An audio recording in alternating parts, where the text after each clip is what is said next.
Hello. Hello, everyone. All the people. Hello, world. Hello, world. Hello. Whatever small Continents. subset of you are watching. Yeah. Last time we did live streaming, some kind person from Poland said, Yeah. hello, I'm here from Poland. That was so wonderful. Well, they said, hello, I'm from Poland after the live stream because they couldn't chat while live streaming. So that was great. So we don't know who's there, if there's anybody there, but whichever, we are very happy to do live streaming because it's exciting and we like to share with you all about our Collector's Corner. Yep. So why don't you kick us off, Jamie? Hi there. Welcome to That Board Game Show. My name is James Wood, and today I am blah, blah, blah, blah. We'll try that again. Okay. The wonders of a live stream. You're James Wood, and And I'm you're Sonia Sonia Wood. and I am James's mother, just in case you didn't know that already.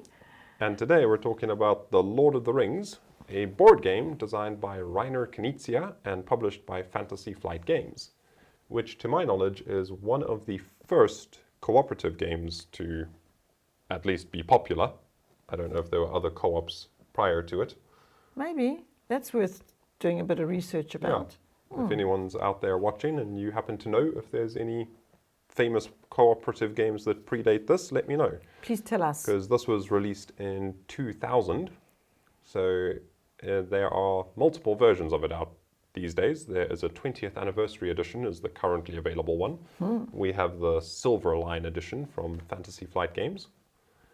And it's also got art by John Howe, who worked as one of the concept artists for the Lord of the Rings films by Peter Jackson. Wow. So I wonder if they got him to do if they knew about him because of the game. Maybe. I think it was around about the same time, actually. Oh, 'cause, same yeah, they were making the time-ish. films around Oh. 99, 2000, so it's about the Oh, same. yeah. About the same time. Although I think the first edition of this was 2000. Jamie, you've got long arms. Can you get that off the mantelpiece for me, please? Probably. There we are. There we go. Okay. The joys of having a long-armed son. Move that over there. Does that go? Oh, look at that. Probably How going about to fall that? over.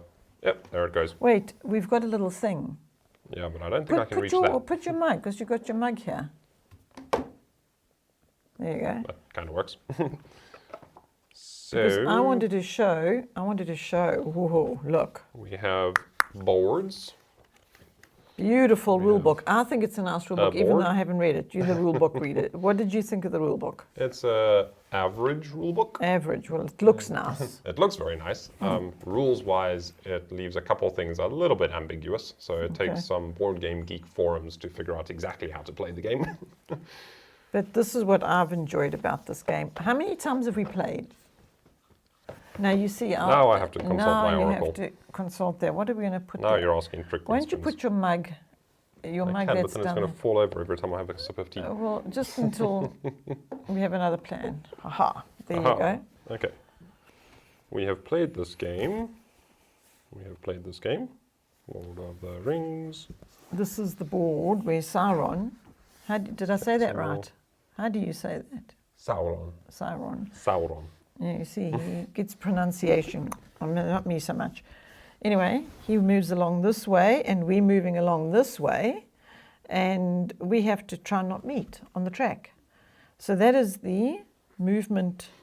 Yeah, that's basically just like your progress board. Progress board, and have look, a you little go. Sauron marker that starts on the eye over here, and that's moving each time you get corruption in the game. You move the Sauron marker over, and the Fellowship characters start on that side of the board.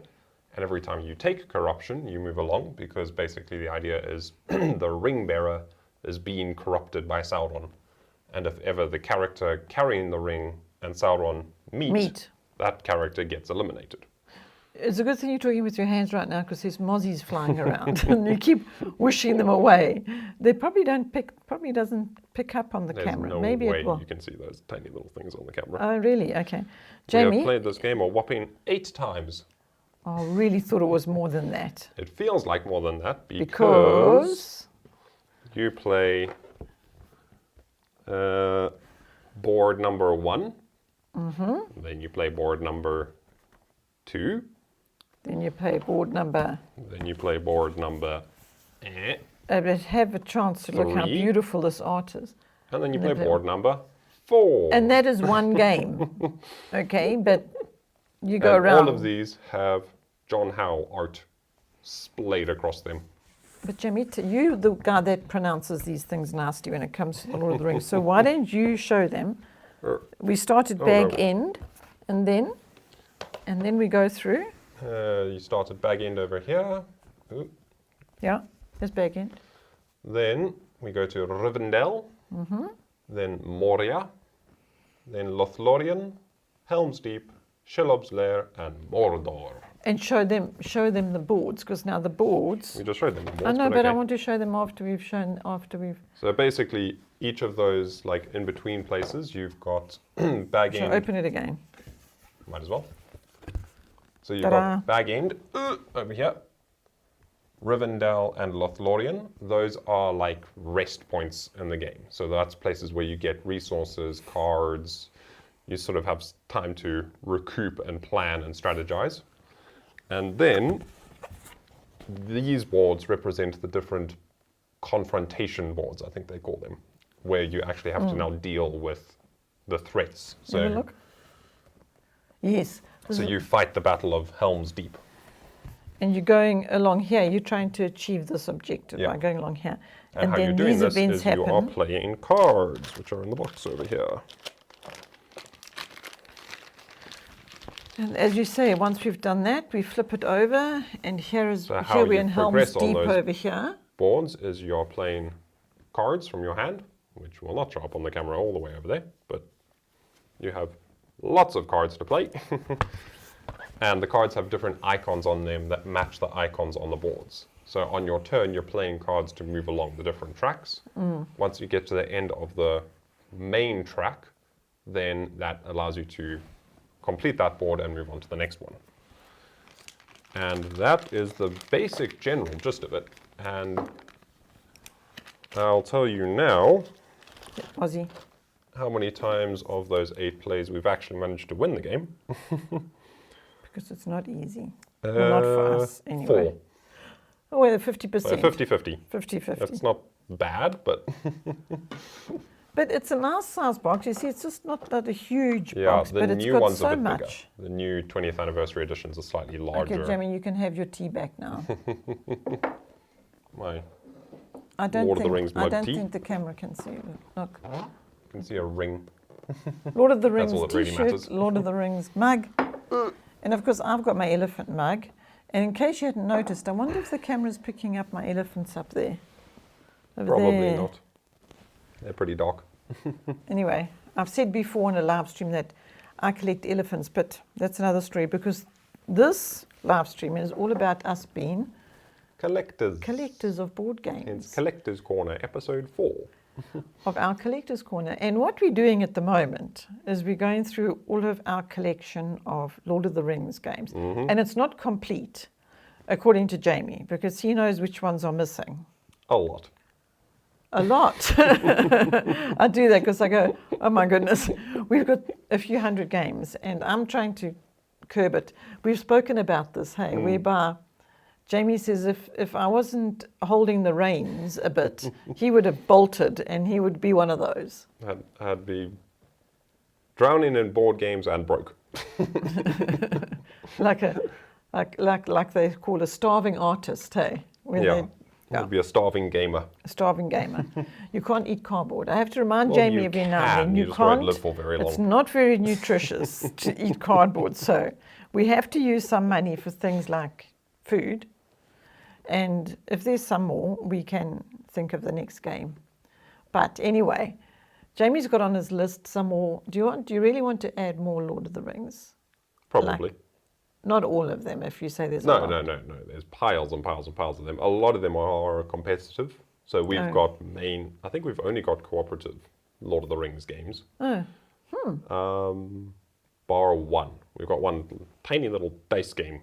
version. That's What is a that little called? roll and write. I think it's Journey to Mordor. Oh, it's a fun little game. It's in a little box. We took it on an aeroplane with us once. Do you remember Yeah, I that? played it on the little fold-out tray table. It's actually a lot of fun. We must get that and put it on our live stream It'll and be show. on the next Collector's Corner, Okay, let's put it Or on the next collectors. future Collector's Corner. What we're going to do with our collectors' corners is we're just going to go through our Lord of the Rings collection, and then when that's finished, we'll carry on with another collection. Because of the fact that we've got a lot of games, and as you've heard Jamie mention, that all of our Lord of the Rings, bar that one, Yeah. are cooperative games. So we have discovered that cooperative gaming is our preferred gaming. Well, because we play, it's mostly two-player, and that's James and myself. And I'm pro cooperative gaming. You open to more variety. I just enjoy gaming as a pastime hobby, so I enjoy all sorts of games. And so the fact that your preference is co-op works just fine for me, because I just enjoy gaming. So we'll be going through this Collector's Corner. We'll be talking about our collection, and a lot of them are going to be cooperative games. Well, all of our Lord of the Rings games thus far, and all the ones coming in future episodes, barring that tiny little dice game, are fully co-op. There are many, probably the biggest, most famous Lord of the Rings game that we don't have is the War of the Rings 2nd edition. Because that is, I think it's a 2-player only. Or can you play with more? You might be able to play it with more. Non-cooperative, But basically, one person plays the forces of Sauron, and one person plays the free peoples of Middle-earth, and you duke it out. It's basically just a big war game with the Lord of the Rings themes pasted on top of it. Not my thing. But some people love that. We actually know a few people that love war games. Yeah. It's like that, they would Loads go of after people. that. It's, in fact, I think probably one of the biggest subsets of the gaming hobby is wargaming. Okay, now I was wondering if there's a monitor off to the side here that I'm In case keeping you're an eye wondering on. why we keep looking over there. Yeah, looking to see if there's any comments. If anybody's got questions or comments or anything, we're not going to ignore them. We'll look at those. Keeping an eye open. Keeping and an eye if you open. have any questions, feel free to drop them in the chat and we'll Yeah. get back to you. Well, we'll answer them. If you don't ask them live, then And leave you'll- a comment and we'll answer them there. Afterwards, yes. Okay, and so back to the Collector's Corner. So I also wanted to talk a little bit today about this whole concept of being collectors. You know, this is what this whole Collector's Corner is all about, because we've spoken in the previous live streams about how we don't mind being collectors, and I think some people struggle with the fact that maybe they're buying too many board games. I mean, I know there's a limit and you need to balance and all those things, but we promote collection. Oh, absolutely. Yeah. I think there's a difference between collecting and consuming. Yeah. So I think a lot of people, it's very easy to slip into just consuming board games, just buying the next one, buying the next one, buying the next one, buying the next one, buying the next one, not. Whereas I find what we try to do to curb that, because that is the tendency, that is the temptation to just keep on getting the latest, greatest, hottest game. Well, for you it is. I'm not quite as affected by needing the next new one. I actually am a lot more logical about it all and practical about it all, because I go, okay, is it this? And does it tick all the boxes? Yes, yes, yes, yes. Okay, let's get that. But even then we don't say yes, we watch videos. And we like do this thorough behind the scenes researching of the game. You know, in other words, we don't just see it and go, oh, that looks nice, and get it. Some people, they like buying games like that. It's like a surprise to them, and it's they discover things after they've bought it. Whereas they buy a game and then find out if they like it or not. Yeah, whereas we tend to be so sure that we want this game and then we buy it. In fact, by the time we get a game, it usually feels like we've already played it a few times, considering the amount of reviews and playthroughs and tutorials and live streams and everything that we've watched. So we can say that every game that we have got many plays out of it. And that's one reason why I try and curb it a bit, because I don't like us to have so many games that we're not getting to them. To me, I like to have a game that we can have a lot of hours with it. Yeah. Well, I mean, it's like this. We've only played this 8 times. And, and so, I mean, for some people, 8 times is a huge amount. Like, wow, you've played a game 8 times. Well, we better not mention how many hours we've played ISS Vanguard, Seventh Continent, Many. Star Realms. There goes Mozzie. Star Realms. I think we said Star Realms like 80 hours or so. I don't know. No, Star Realms is our most played game, stats-wise, not time-wise. Oh, right. Because you can play a game of Star Realms in about 10 minutes. True. Anyway, that's the kind of the way we do it. That's how we play games, is we get lots and lots of value out of it. And on that topic, we did, last year, I think, we did the podcast series called Shelves of Ambition. Did we do a podcast on that? Yeah, I think we did. We spoke about that. A bunch of episodes in, I don't remember what episodes, but in 2023, we were doing our Shelves of Ambition, where we were trying to play every game in our collection up to 10 times at least. And we almost got there. No, but we're not that particular about it. In other words, if we played a game 5 times and we go, you know what?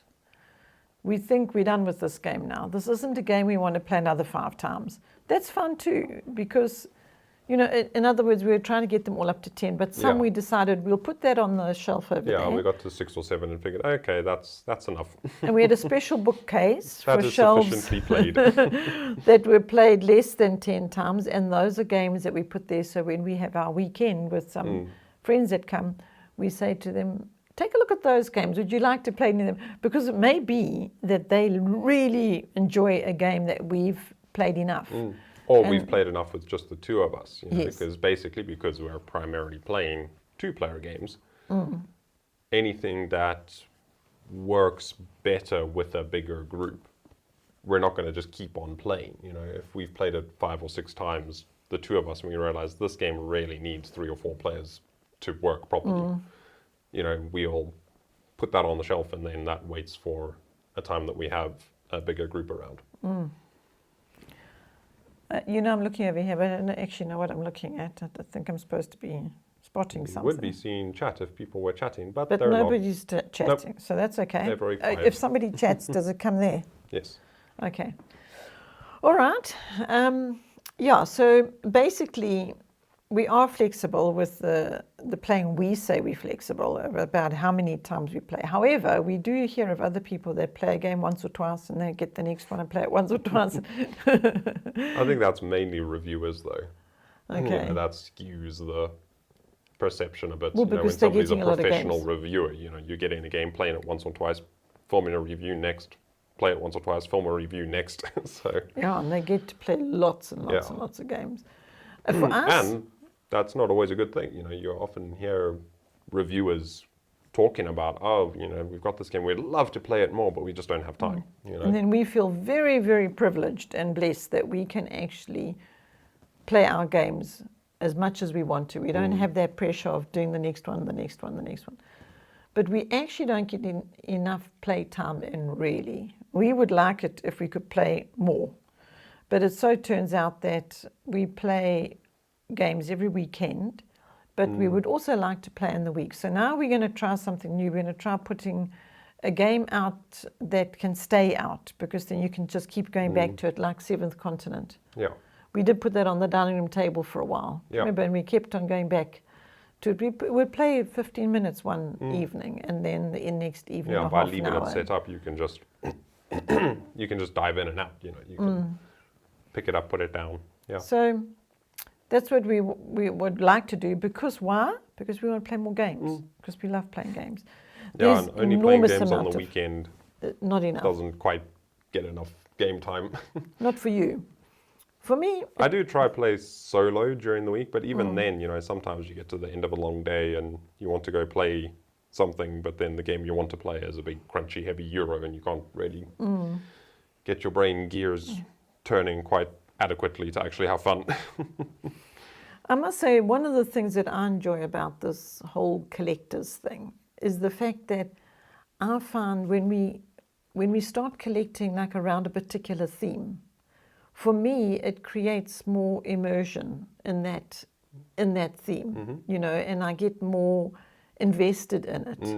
And that is something that appeals to me about gaming versus another new one and another new one and like a big variety.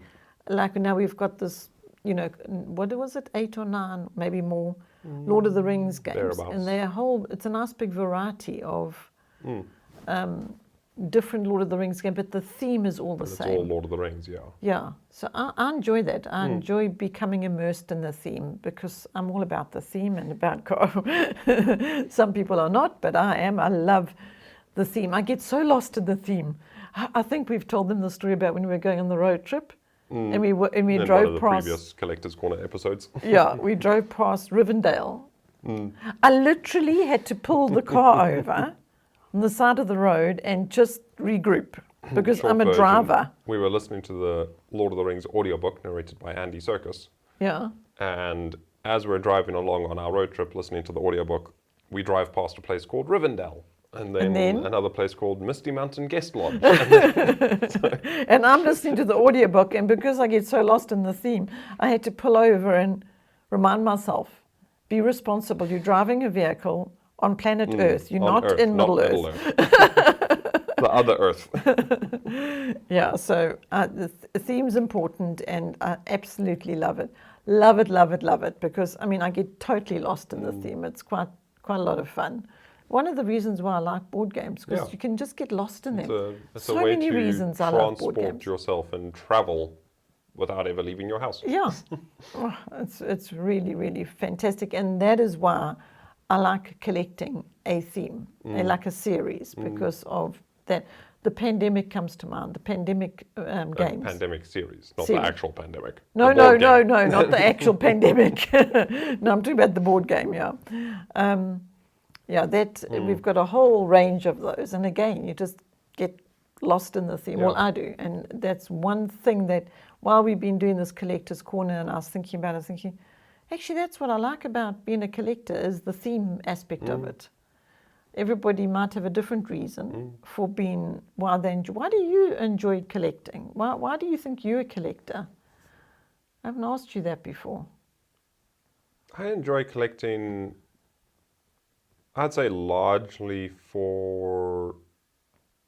I do enjoy just the gameplay, the actual gameplay of different games, different systems, different rule sets. So that's from a sort of technical, mechanical perspective. Oh, right. But then also the art is a big part for me. You know, I almost collect board games as art. You know, so I would continue collecting games. Yeah, I'd continue buying different games for the art. You know, instead of buying a painting and putting it on the wall, I'd buy another board game.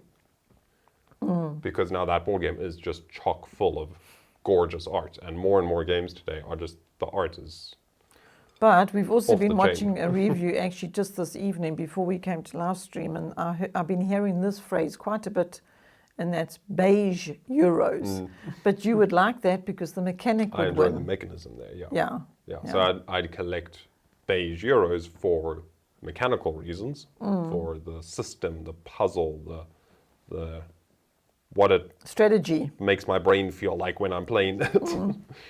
But then your more thematic world building type of games, you know, your Journeys of Middle Earth, your ISS Vanguard, you know, things like that. Those are more about the story and about the theme and about the setting, and those ones need to have, I think, fantastic art, you know. And those are the games. That is the reason I play board games. Is that? Yeah. But again, I will play a beige euro if the theme. In fact, we've been playing recently.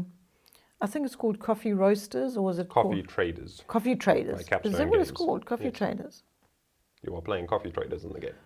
Okay, and that's, I mean, when you look at the board on videos and stuff, it doesn't look very interesting until you get it. Yeah, videos don't really do that game justice because it's a huge board and it's very busy. But the artwork on it, there's details of donkeys walking around. So when you're looking at it close up, it's beautifully done. But yeah, when you look at it on a video, it's just a sea of icons. However, you see, because of that, the game is very much about the mechanics. Yes. So the mechanics is The mechanics, overriding. the mechanisms and the iconography and the structure overrides the art in that instance, yeah. However, I can't get the theme out, even though that is the mechanic is overriding, and the theme is like overriding everything for me. I'm thinking about the theme all the time and going to the coffee bar and what do I need for, and I haven't done any trading on that farm over there. It's like I'm thinking all the time about coffee and about, in fact, I have to have a cup of coffee when we are playing that game, just like I have to have a nice, good glass of red wine when we're playing viticulture. Yeah. Can't play viticulture without a really good glass of red wine. However, some people might not drink red wine. Well, Then have they a good shouldn't glass play of grape viticulture. juice. Yeah, okay, that's all right then. Can have some grape juice.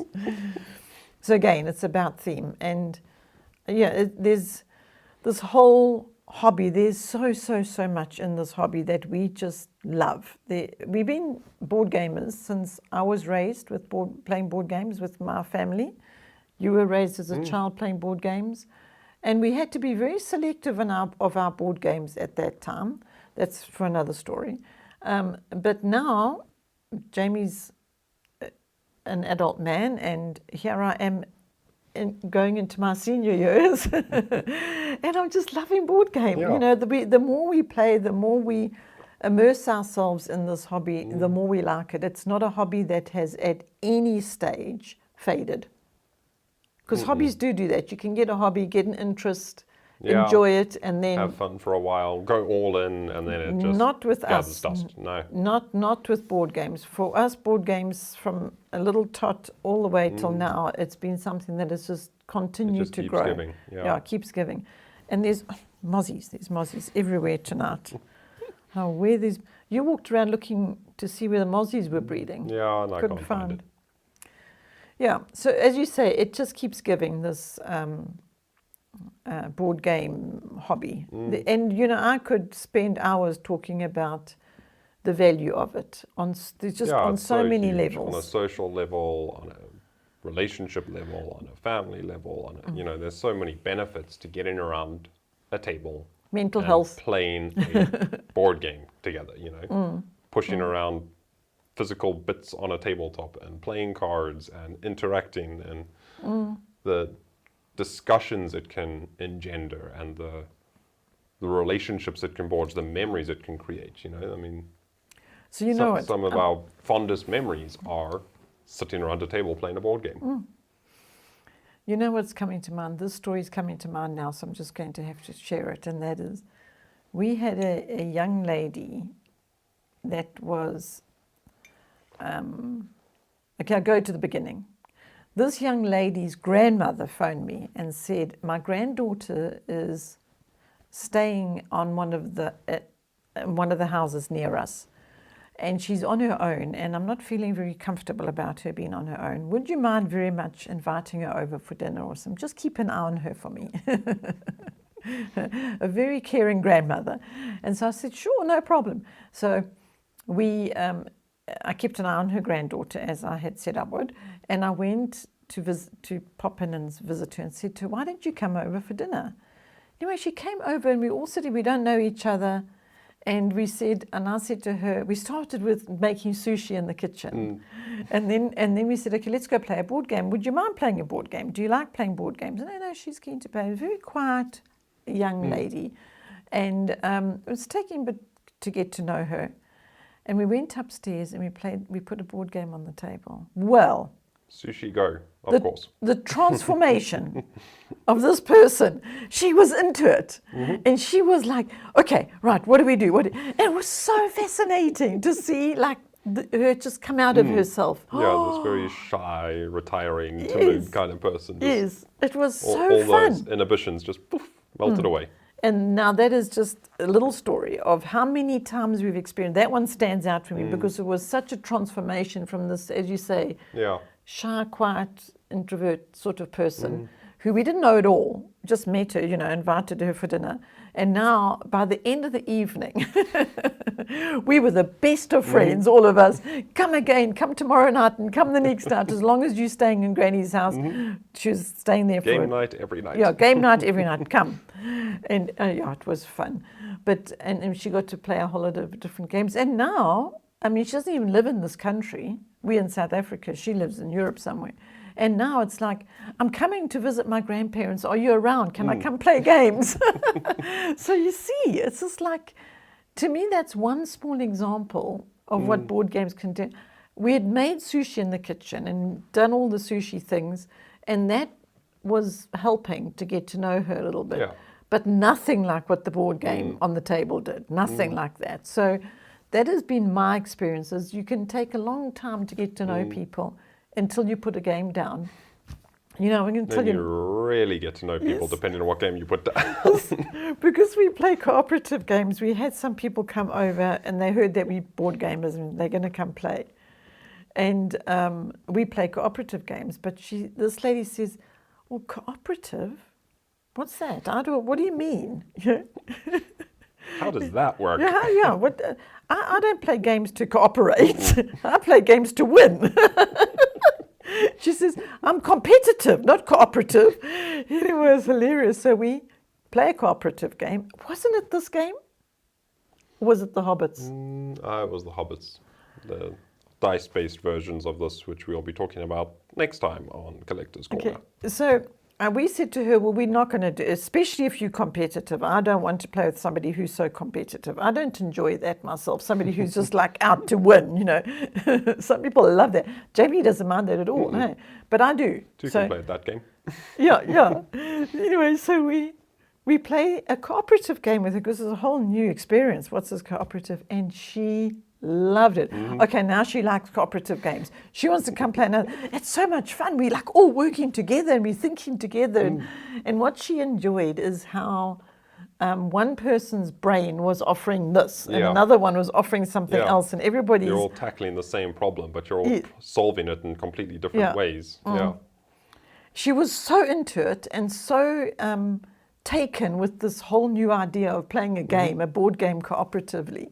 She was in. She's coming again.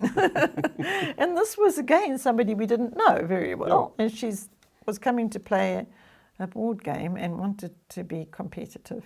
We haven't yet played a competitive game with her, so maybe we will just one day and see how that goes. It could be interesting. She says, no, she doesn't think we'll like her very much if we play a competitive game. Might break the friendship. Yeah, so, wow, board games. They do marvelous things, wonderful things. Well, they are a way of really getting to know people on a different level. That's what I can say. It's not just getting to know them in the social scenario, sitting around, having a meal and chatting. And all of a sudden, this board game experience brings a lot more out of a person. Yeah. That's what I've discovered. And I also find them on a more at-home personal level very helpful and very healthy from a mental stability, mental health, but balance. No. Exercise. That's the word I'm looking for. Mine weren't working. Mental health, balance. No. Exercise was the one. Keeping your brain fit and sharp and brain gym. Exercising this grey muscle inside your skull. You enjoyed that about games. I find games. Games from that perspective are so good. To keep you sharp, to keep you thinking critically, analytically, solving problems, getting your brain working in a different way to how it does just solving day-to-day problems and dealing with. And yet, that's what he says. And what I say is, I sit down to play a board game to stop my brain from being so exercised. My brain is tired and it's been having to work so hard all day. Let's play a game. And now I can fall into the theme. That's the thing. I get lost in the theme and I play the game, and Jamie gets into the rules and the mechanics and the strategy, and That's what he's talking about. His brain has been exercised in a different way. Yeah, it's exercised in a way that doesn't matter. But you if that see, makes all sense. day It's you're like, a it's creative not- person, so all day you're doing creative stuff. True. Yeah, all day I'm editing videos, I'm editing podcasts, I'm Yeah, pulling that's what you do. all this together.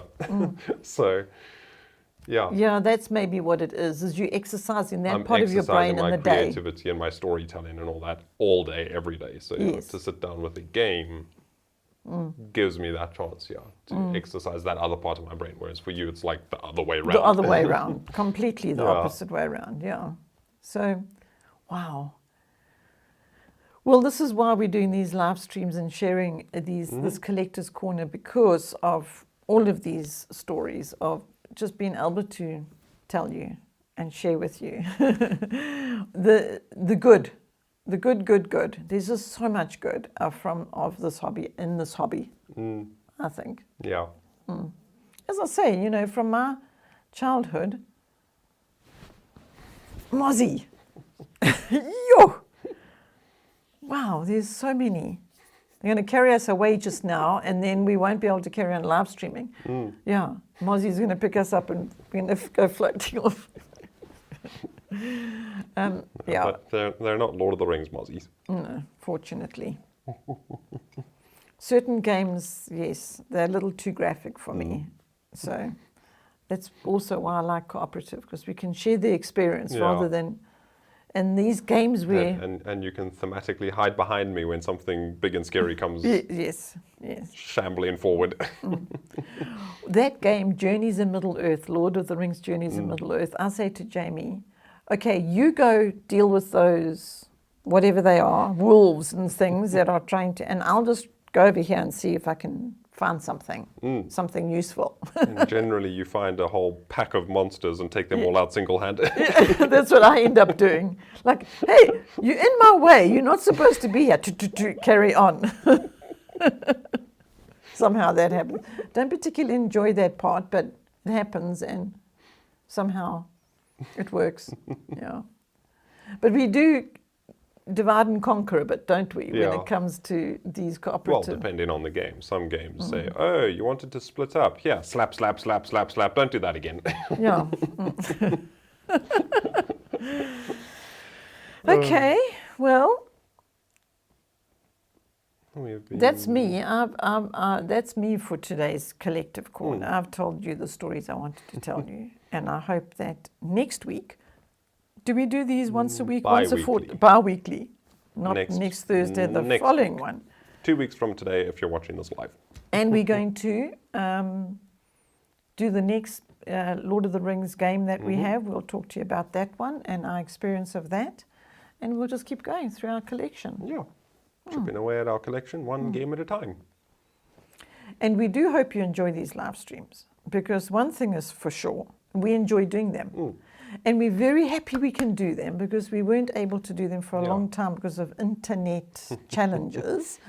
But we got that sorted for now. Finally beefed up our internet sufficiently to do this.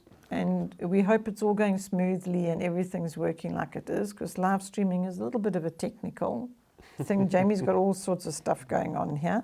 Yeah, just off screen there's cables and wires and tripping hazards absolutely everywhere. Yeah. Mind your step.